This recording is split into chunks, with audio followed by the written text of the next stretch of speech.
You know that smell. You grab your trusty plastic water bottle or coffee tumbler that you've been using for months, maybe years, and there's just this funk. You wash it thoroughly, scrub it with soap, maybe even throw it in the dishwasher, and yet the smell comes back. Meanwhile, that ceramic mug you've had since college, still fresh as the day you bought it. So what's going on here? Well, here's the thing about plastic that most people don't realize: it's actually full of microscopic pores.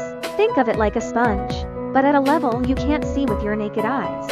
Every time you pour coffee, tea, milk, soup, or even just water with a squeeze of lemon into that cup, tiny molecules from those liquids seep into these pores.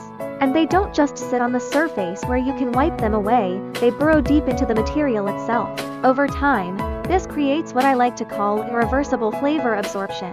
The smell of last month's protein shake, yesterday's coffee, and that curry soup you had last week are all trapped in there, layered on top of each other. When you pour hot water into the cup, the heat essentially reactivates these trapped molecules, releasing them back into the air and into whatever you're drinking. That's why your water suddenly tastes like ghost coffee or phantom smoothie. But it gets worse. Because plastic is anti-static material, it ages. Every time you expose it to hot liquids, it expands slightly. When it cools down, it contracts. Dishwashers blast it with high heat and harsh detergents. UV light from the sun breaks down its molecular structure. All of this creates even more microscopic cracks and crevices on the surface. So not only is your old plastic cup already full of absorbed odors, but it's actually getting better at absorbing new ones as it ages. It's like the cup is working against you. Now, certain drinks are particularly notorious for this. Coffee is a major culprit. Those aromatic compounds that make your morning brew smell amazing are also incredibly good at binding to plastic.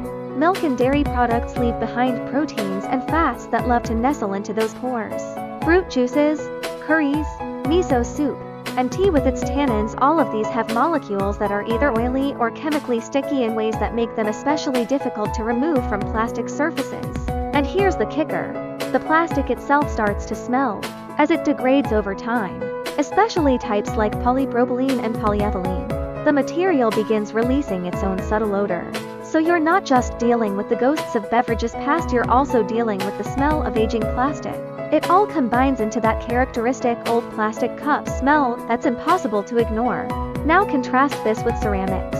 A ceramic mug has a glazed surface that's essentially glass-like. It's non-porous, meaning there are no microscopic holes for flavors to hide in.